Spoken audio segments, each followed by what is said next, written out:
for the win. It's good! Pokuševski takes flight as SGA plays through the contact, banks it in on the foul. What is up, and welcome to the Uncontested Podcast, coming to you live after the Thunder defeat the Denver Nuggets 119-107 up in Denver, Colorado. I'm your host for the evening, Jacob Niffen.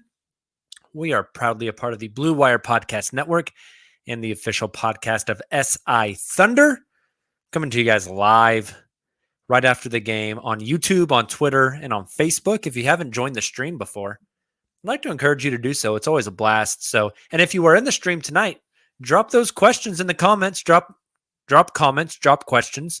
I will get to them all during the stream. Promise, Scouts Honor, we will make it happen. If you're listening to the podcast version of this on your podcast platform of choice, thank you so much for downloading our show. It means the world to me.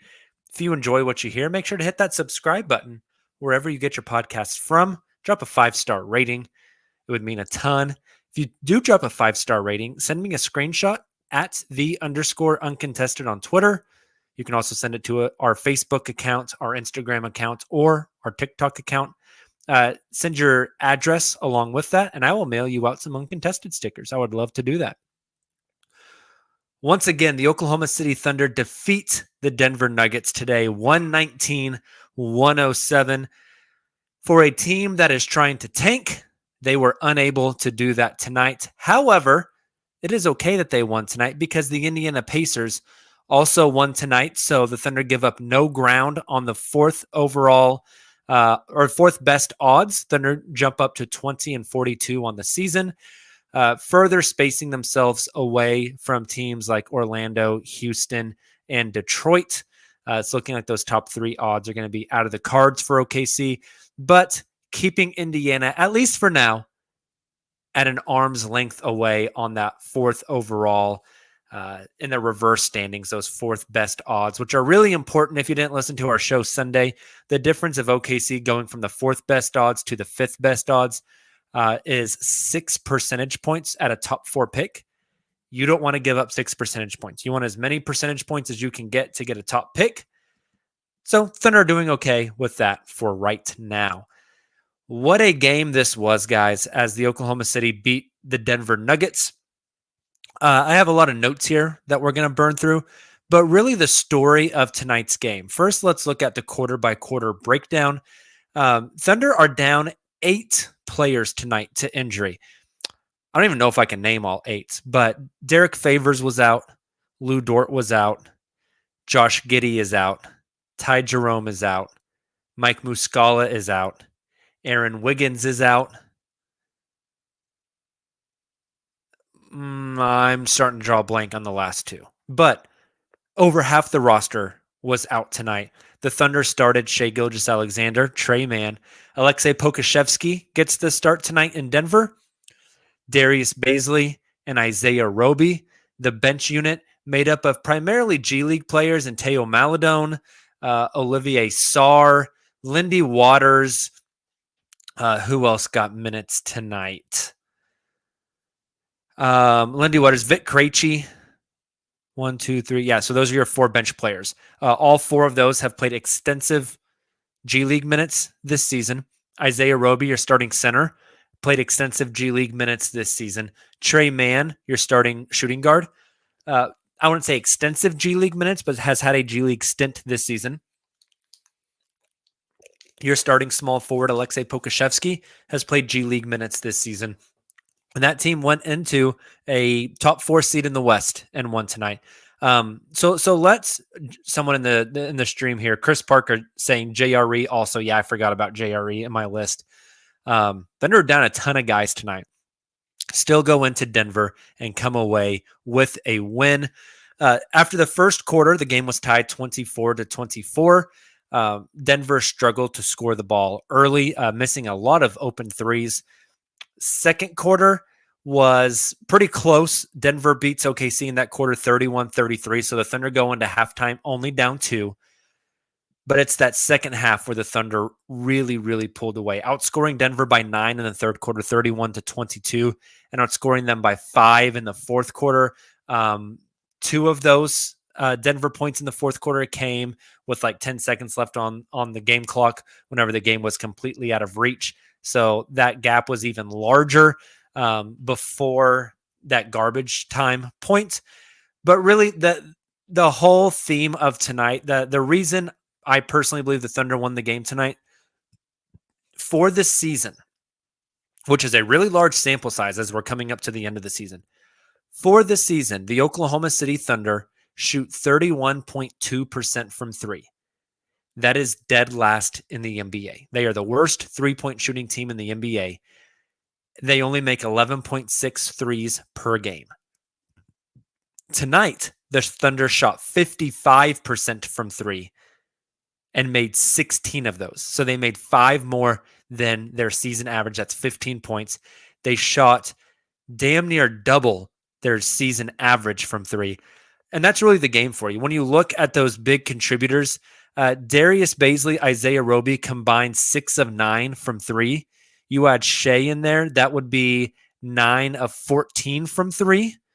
You add Vic Krejci in there, it gets even more ridiculous. Meanwhile, you look over on Denver's side, Aaron Gordon, 1 of 7 from three. Nikola Jokic, 0 of 4. Will Barton, 0 of 9. Monte Morris, 0 of 4. And the Denver Nuggets shoot 26% from three. They make 12 of 46 threes. The Thunder make 16 of 29. That is the difference in the game for you right there. The three-point shooting was just a massive difference maker. Now, I know a lot of people will have some overreactions to tonight's game. Oh, looks like they got somebody in Vic Krejci. Isaiah Roby could really be a piece moving forward for us. Lindy Waters is an incredible shooter. They all played well tonight. We also have to not swing with the pendulum and get too far on one side or too far on the other side. We have to stay centered a little bit. It's fun whenever the team wins and whenever they shoot like this tonight. There's no doubting that at all. But we have to stay realistic about expectations. This was a hot shooting night. That's what it was. We can't read into tonight and that shooting performance and what some of these role players did and say, oh, this team could be something really special with these guys. The data and the large sample size of the entire season tells a different story. We have to look at that data and understand while this game was fun, really it was just a hot shooting night.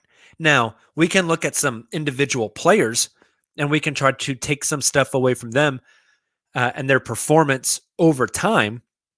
For instance, let's talk about Aleksej Pokusevski. My notes here, I said Poku was incredibly hot to start the game. I think he started the game with like 4 points, 2 rebounds, an assist, a steal, and a block in like the first 4 minutes. Dude was all over the place.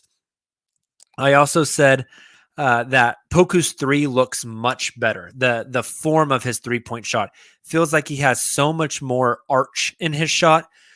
He bends his knees a lot better. If you watch video of Poku shooting threes last year, whenever he releases, my buddy Kamyar, I think hit this on the head. He looks like he's making the letter C. He's putting his arms out, he's kicking his legs out, and his body kind of curves, where a good three-point shooter goes up and lands back in the same place they came from. You're seeing more of that from Poku. Last season, Poku's threes were more like line drives to the rim.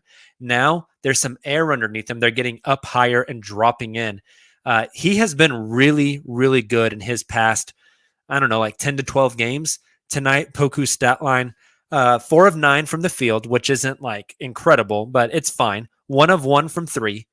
He had 9 points on 9 field goal attempts, but 11 rebounds, 3 assists, 2 steals, 2 blocks, only 1 turnover. In 30 minutes of game action, only 1 foul, and ended the game a plus 21 on the night. Just incredible, incredible stuff from Poku. If this was 1 or 2 games, I might say, oh, it's just a flash in the pan or we got to wait. Poku, since coming back from the G League, has really strung together a good amount of games, put together good performances to the effect that I'm starting to think maybe this is the turning of a corner. you have to give guys time. You can't overreact to small sample sizes, but the Poku sample size is getting larger and larger. I thought Mark Daignault's quote before the game tonight, whenever he said Poku was starting, was really awesome. I don't have it word for word in front of me, so this isn't for verbatim, but our guy Joe Masato of the Oklahoman had the quote on Twitter if you want to go find it. But basically, Mark said that last year for Poku was an evaluation period. They were just letting the dude play and seeing what they had, trying to figure out what the hell Poku was. This season, he said they've reined the leash in a little bit more. They're holding him accountable. They're requiring him to do different things on the court to meet a certain criteria, to meet a certain threshold. And they're being very strict about that. And that's why he gets pulled sometimes. He doesn't play a lot of minutes. But Mark said he earned the start tonight. And Mark was very excited to see what Poku did with that start. Mark said that he thought it was very impactful for a young player to go through those trials and then understand that they had earned that start, that was something that they had earned. It wasn't just given because a roster spot was open or somebody was injured, that the work that was put in and the adherence to a plan leads to the start, leads to the reward. And he was excited to see how Poku responded to that. I think Poku responded incredibly well, and I'm very proud of that kid. Some comments about Poku here on the live stream tonight. 038 Lev says he had a block and a steal in back-to-back possessions to begin the game. Yes, he did. Camel, I'm sorry if I mispronounced that, said, did Poku gain some weight? It looks like a little bit. I think he's been trying, and it's going to be a process. If you are into like weightlifting and stuff like that, you're into to bodybuilding, it takes a year. It's a year's process to transform your body like that. It doesn't happen quick. So you got to give Poku a few more years on that. My guy Joseph Dieterman in the chat tonight said Poku would make a great center if he could get bigger. He definitely has the shot blocking gene, the shot blocking instincts, which are very, very nice. 038 Lev also said that Mark basically said Poku deserved the start tonight. I totally agree with that, which is awesome and something you're really excited to see. So great night from Poku. My next note, I'm going to do this post-game podcast if you listen to these frequently. I'm going to do this one a little bit different tonight. I'm going to just go through my notes step by step by step. So my next note was, I said, the idea of this team adding great value type prototypes of players, like Olivier Sarr. So what I mean by that, I've talked about this a little bit on this show before, but it feels like the Oklahoma City Thunder in the front office are adding players that are a certain prototype of a player, but not good. So, for instance, Lindy Waters, floor spacing, three-point shooting specialist, right? That's what he is, but he's not like elite at that. He's not a Duncan Robinson or a Klay Thompson or throw it back in OKC history, and Anthony Morrow. He's like a great value version of those, but that's the prototype that they're putting on this team. Olivier Sarr is a big, long, athletic big who can run the floor, who can catch lobs, and who dives on the pick and roll. Olivier Sarr seems like a great dude, and nothing against him at all. I just don't think he's an NBA player. He's like a career G League guy. He's not going to get an NBA contract. But he's a prototype player that it feels like the Thunder front office are putting these types of players on the court to see how they fit with guys like Shai Gilgeous-Alexander, Josh Giddey when he's healthy, Lou Dort when he's healthy, Trey Mann. And I kind of got that feeling again tonight. In the first quarter, Shai had a pass to Olivier Sarr that was a really, really special pass, I thought. Sarr set a screen. Shai came off the screen pretty wide and like kind of strung the defense out as Sarr held his screen for a minute and then turned and rolled down the lane. And Shai had a live off the dribble righty like wraparound bounce pass that Sarr caught right at the rim and just got I think he got blocked at the rim or he missed the dunk or whatever. But in watching that play, I was thinking, man, if the Thunder had, I've said this a lot, if the Thunder had a really good, competent big man, that is a dunk. That is an easy 2 points because Shea strings the defense out. Feels like they are looking at those types of things. Even though Sarr didn't finish that dunk, they are seeing how that type of player interacts with Shea Gilgeous-Alexander on the court. I think that's kind of fascinating. So that was one thing I took away from tonight. 2 Vit Krejci notes I have here. The first one said Vit really, really struggles to defend. He moves his feet very slowly. He got completely lost on back-to-back possessions, one against Bones Highland, and then the other, I think the other one was against Will Barton. Dude seems like a really nice guy, got absolutely cooked, but later on really showed off his value with his three-point shooting. He had back-to-back threes there in the third quarter, towards the late in the third quarter, that I felt like completely changed the tide of the game. The Thunder were up like 10. Denver started to chip away at the lead. I think Denver either tied it or got the lead back. And then Vit came down, hit a wide open three. Next possession, caught a Shea pass, hit another wide open three. And I felt like that really changed the momentum of this game. I think they like Vit Krejci a lot. His playmaking, his size. It's the defense that worries me, and we'll see how that progresses. The kid has been like perpetually injured over the last 2 years. And he told us after last game that he has to get a knee scope. He's got a messed up meniscus. So when the offseason gets here, he's got to get a knee scope. You just worry about a guy like that's had so many injuries, just struggling to have the athletic ability to stay on an NBA court. I said Shea has been very handsy on D recently, forcing a lot of turnovers. He had a really fun play tonight where it was in the second quarter, I believe. I think it was in the second quarter where he got matched up on, was it JaMychal Green, I believe. He was guarding JaMychal Green in the post. JaMychal Green tried to back him down, and as soon as he spun, Shea popped his hand in there, knocked the ball loose, caused a turnover, ran the court, and off ball, Shea caught and shot an in-rhythm three and splashed it home.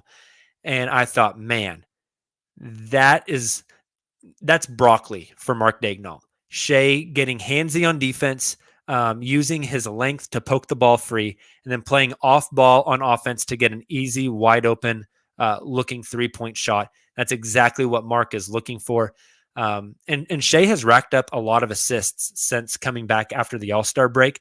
Maybe a little bit more of a focus on the defensive end for Shea. I thought he was really good on that end tonight. We'll talk more about Shea in a second. So my next note, Roby is having the night of his life. Jokic just cannot step out to cover him. Isaiah Roby ends tonight with 26 points, a career-high 26 points, shattering his former career high. He was 9 of 13 from the field, 4 of 5 from 3, had 7 rebounds, 5 assists, 2 steals, 2 blocks, only 1 turnover, and 4 fouls. Isaiah did a lot I thought he struggled defensively a little bit, but he did so much on the offensive end tonight. It was incredible. A lot of it was just stepping out to the 3-point line while Jokic was sunk down in the lane, and Jokic wouldn't come out on him. So Isaiah would just shoot the 3, and he had the strap tonight. He just kept hitting him, splashing him through, scoring more and more points. And then he's very fluid in the open floor. I feel like Roby almost plays like a guard on the break. He can handle the ball. He has a nice little euro. He also might be the most athletic player on this team. So shout out to Roby for having his incredible night. The night of his life for Isaiah Roby. I don't know if he'll ever score 26 points in an NBA game ever again, but shout out to him tonight. He had a wonderful game. He's matched up with Jokic a few times over this past year and a half. So he's definitely getting his dose of the Joker. My next note was about Vit's back-to-back threes. I have a note before the game ended that said OKC's 3-point shooting could win them this. They are the worst shooting team in the league. I already mentioned that in my notes, but earlier. But the 3-point shooting definitely won them the game. My next note is how Demarcus Cousins is still probably the most demonstrative player in the NBA. I thought two things in a back-to-back situation. Lindy Waters is trying to box out Demarcus Cousins in the third quarter. Demarcus basically hooks him and throws him to the floor, and Demarcus falls with Lindy, busted Lindy's lip up. The dude was bleeding. Lindy was laying there wondering why it was a double foul, reached up so the ref could help him up, and Boogie intentionally walked in between them so Lindy couldn't get helped up. Just some Bush League stuff from Demarcus Cousins. I tweeted from the uncontested account tonight the image of when Demarcus Cousins tried to swing on Steven Adams back in the day as well. Dude is just kind of an instigator. He's like a broke-ass version of the Morris twins. Just not a fan of Boogie, and I think injuries really derailed his career. But attitude's pretty important in the league. Demarcus Cousins is a guy that that like would never play for the Oklahoma City Thunder because of the cultural fit. It's kind of a cheap dude. So not a big fan of Demarcus Cousins. Hot take. I typically try not to get my super personal feelings on other players on this podcast a whole lot. I do sometimes. Not a fan of Demarcus Cousins. A lot of people in the chat right now talking about Pat Bev as well. Yeah, he's also on the shit list, guys. Don't worry. Okay, so what else do I have in my notes here? We've talked about most of the stuff that I had down. Teo Maladone, he played. He actually had a fairly decent night again. Trey Mann, 6 of 13, 0 of 3 from 3. Not great for Trey, but 13 points. But and then Darius, I hadn't listed a note for Darius Bazley. Darius just kind of blended in tonight, which I don't think is a bad thing. There was nothing in my notes tonight about Darius because nothing really jumped off the page for me about Darius. But he ends the night with 12 points, 8 rebounds, 3 assists, and 3 steals.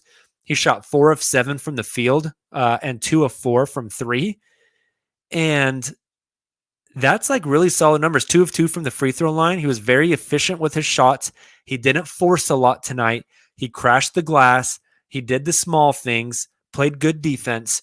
And I think it is a positive thing that nothing jumped off the page about Darius Bazley tonight. He just had a solid, fit-in type of game. Nothing loud, nothing crazy, no massive mistakes. I think that's where Darius Bazley can make a career. I've been saying this a lot this season.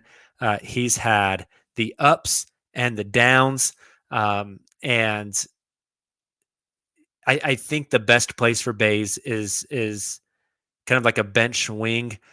But he was fine tonight, and I think that's kind of what you want from him. Let's get over here to the chat again before I finish up tonight. 038 Lev says, it's wild to me that this team is winning games considering we are missing Josh. That is very fair. They're shit, dude. They're missing half the team, literally, and they still are winning games. Kamel says Waters' shooting mechanics are very, very fast. I would agree with that. Dieterman says SGA has a nice catch and shoot. I totally agree, and that's why we want him to do more of those. Kamel asked, did Josh transfer his IQ to Roby? Maybe for tonight they transferred their skills a little bit. We have Cousin deserved a tech twice tonight. I probably would agree with that. Lots of Pat Bev hate. This is a fun one. So if you're listening to the pod, if you don't know, I'm a public educator, and one of my former students, one of my children, my younger brother, one of my former kids is in here, Micah Brown. He's a big OSU guy. He says, what's my take on Lindy? I like how much Lindy scraps. He's willing to fight. I think getting a bloody lip from Demarcus Cousins tonight shows that. The dude has a shot. That's what he's known for. Shot 50% from 3 in the G League.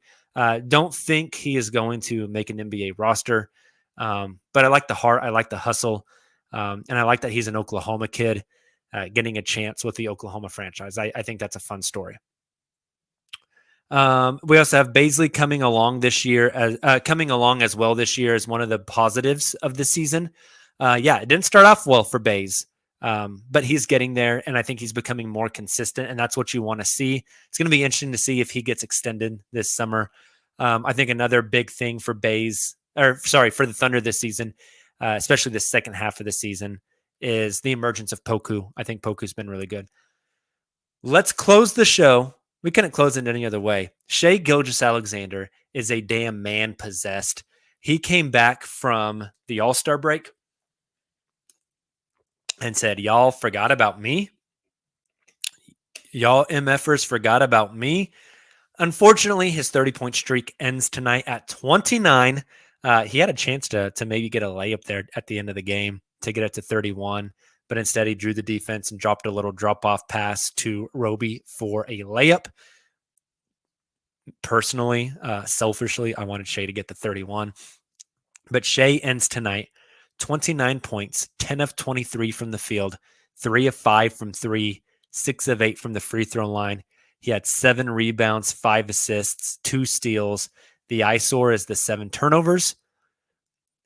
But he came in and he closed this game out in awesome fashion, that even though we want the Thunder to lose, I have a lot of thoughts about tanking that I was thinking about today that I wanted to talk on the show. I'm not going to. I just want you guys to know that even though I'm cheering for losses, it's because I want this team to be successful. And that's the one way I know they can be successful, is getting high-end talent in the draft. A lot of people crap on tanking a lot. I want this team to be successful. I enjoy watching this team be successful. They get there by getting good draft picks. So I'm sacrificing the short term because I have faith in the long term. That's the whole tanking strategy. Anyways, when Shai plays like he did down the stretch tonight, it's hard to be mad that they didn't tank. My favorite sequence of the night, Shai comes down. I think he hits like a little midi pull-up. Thunder go back on defense. They play a decent defensive possession. The ball ends up in Aaron Gordon's hands in the corner, wide open. Shai does not close out. He waves the guy off, a la Chris Paul to Andre Robertson. Aaron Gordon settles in, pulls up the 3, clangs it. We get the rebound. They pass to Shai. He dribbles up the court. Aaron Gordon right on his hip. Shai in mid-transition stops at the 3-point line, pulls up right in Aaron Gordon's face. Splash. 5-0 run by Shai Gilgeous-Alexander. We get some back and forth. The Nuggets miss a few shots. Shai comes back down the court, has the ball. The Nuggets' best defender, Aaron Gordon, is guarding him. Shai calls for a screen, I think from Darius Baisley, who had a Will Barton on him. He gets the switch. Shai wanted that switch on Will Barton. He attacked it multiple times in that fourth quarter. Gets the switch, isolation at the top of the key. Will Barton sags off because Shai is such an elite driver to the basket. Shai takes a step in, steps back, pulls up for the 3, splash with about a minute and a half to go. I think that one put the Thunder up 11 or 12. That was the nail in the coffin. Very reminiscent to me to the shot in LA where he said, "I'm him." Thunder have something special in Shai. They have something special in Josh. I think they're building something special with Trey Mann. You go get some guys in this draft, you've got something moving forward. Shai continues to push the envelope on how good he can be. He keeps getting better and better. He has not hit his ceiling yet. He is still not at his athletic prime. And I think as we move forward, he is going to be a very, very special player in this league. After the Kings game the other night, head coach Alvin Gentry said that he would be shocked if Shai Gilgeous-Alexander is not an all-star in a year or two. When Shai is getting that kind of respect from other coaches, he is very, very special. So with that being said, we're going to get out of here for the night. Thank you guys so much for joining. The live stream was hopping tonight. Love that. Thank you guys for all the comments. If you haven't joined the live stream yet, man, I'd like to really encourage you to do so. We love it when you guys are in the live stream. If you listen to the pod version, again, thank you so much. Drop that 5-star and DM us so I can send you stickers. Please, please, please. I got stickers literally, if you're watching the live stream, literally right here next to me. Got a whole bag of them. They're holographic. They're like that Charizard card you had back in the day. Send us those 5-star ratings. We will send you some stickers, which will be awesome. We will also be back with you guys Friday night. Justin has the post game after the Thunder take on the surprisingly good Minnesota Timberwolves. It'll be a fun game. We'll see who's all available for the Thunder, who's on the injury list. Until then, you guys have a great rest of your week. If you're in Oklahoma, man, enjoy this weather because it's been beautiful. We will talk to you guys again soon. Until then, and as always, Thunder up.